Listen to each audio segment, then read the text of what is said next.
Hello guys, this is श्रद्धा। और अपने last video में हमने एक्सरसाइज 3.2 के क्वेश्चन नंबर 3 तक कंप्लीट कर लिया था। आई होप रिमेनिंग पार्ट्स भी आप लोगों ने कर लिए होंगे। So now moving on to the part number 4 जो हमारे पास है। Which of the following pairs of linear equations are consistent और inconsistent? If consistent obtain the solution graphically. तो इस क्वेश्चन में हमें जितने भी पार्ट्स दिए हैं और जो लीनियर इक्वेशन के पेयर्स दिए हैं उनमें पहले हमें ये चेक करना है कि वो कंसिस्टेंट है या इनकंसिस्टेंट। और अगर कंसिस्टेंट है तो उनके लिए हमें ग्राफ बना के उनके सॉल्यूशन फाइंड आउट करने हैं। So let start. तो पहला पार्ट है x plus y is equals to 5 and 2x plus 2y is equals to 10। तो पहले इक्वेशन को मैं थोड़ा रीअरेंज करके लिख सकती हूँ x plus y minus 5 is equals to 0। और सेकेंड इक्वेशन को मैं लिख सकती हूँ 2x plus 2y minus 10 is equals to 0। अब इस इक्वेशन को मैं 2 से डिवाइड कर सकती हूँ। सो डिवाइडिंग इक्वेशन बाय 2, तो ये हो जाएगी x plus y minus 5 is equals to 0। अब मुझे इनके रेशियोज निकालने, तो a1 अगर मैं देखूँ तो इस इक्वेशन के अकॉर्डिंग a1 हो जाएगा 1, b1 हो जाएगा 1 और c1 हो जाएगा -5। a2 में अगर निकालूँ तो ये हो जाएगा 1, b2 is again 1 and c2 is -5। अब रेशियोज कैलकुलेट कर लेंगे तो a1 अपॉन a2 हो जाएगा 1 upon 1 that is 1, b1 upon b2 हो जाएगा 1 upon 1 this is again 1 and c1 upon c2 तो -5 अपॉन -5 इट्स अगेन 1। तो यहाँ पे हमारे पास a1 upon a2 is equals to b1 upon b2 is equals to c1 upon c2। तीनों जो है 1 के इक्वल आ रहे हैं।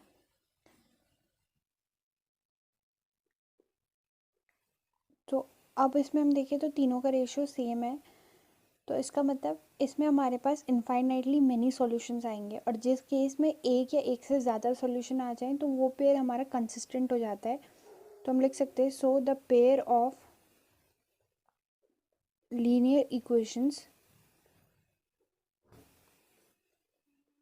Is consistent.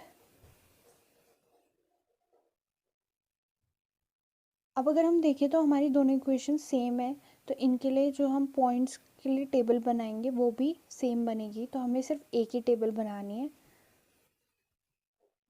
So table for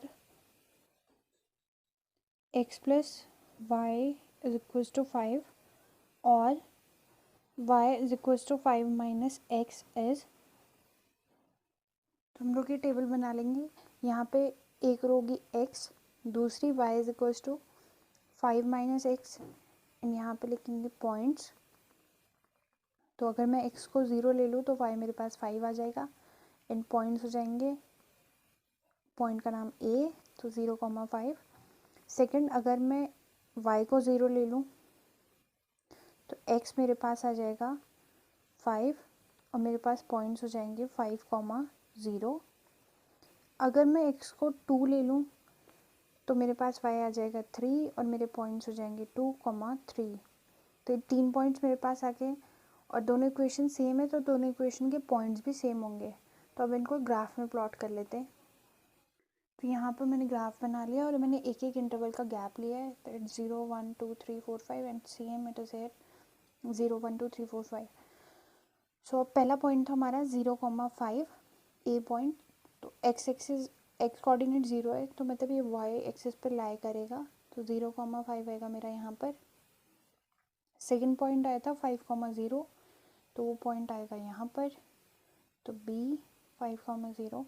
and third point आया था पॉइंट सी, उसके कोऑर्डिनेट्स थे 2,3 तो 2,3 आ जाएगा मेरा यहाँ पर, सी 2,3।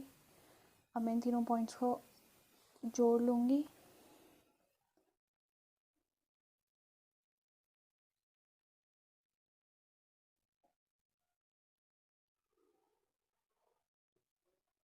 तो ये मेरे पास इन दोनों लाइन के ग्राफ आ गए। तो इस लाइन की इक्वेशन है x plus y is equals to 5, या फिर जो हमें क्वेश्चन में दूसरी इक्वेशन दी थी 2x + 2y = 10, जो हमने सिंप्लीफाई करके सेम ऐसी बना दी थी। तो दोनों इक्वेशन सेम थी, इन दोनों का ग्राफ ओवरलैप हो गया, तो ये हमारी कोइंसिडेंट लाइंस हैं। तो अब जब हमने इन लाइन को ग्राफ में प्लॉट किया तो हमने ये देखा कि ये दोनों लाइंस का जो ग्राफ है वो एक दूसरे पे ओवरलैप कर गया। तो इस केस में जितने भी पॉइंट्स एक लाइन के ग्राफ पे आएंगे उतने ही पॉइंट्स दूसरी लाइन के ग्राफ पे भी आएंगे।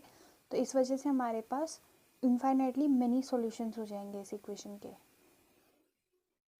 अब सेकंड पार्ट है हमारे पास x - y = 8 and 3x - 3y = 16।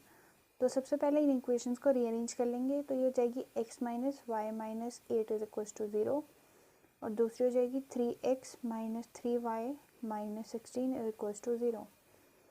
अब a1 हमारे पास आ जाएगा 1, यहाँ से b1 आ जाएगा -1 और c1 आ जाएगा -8।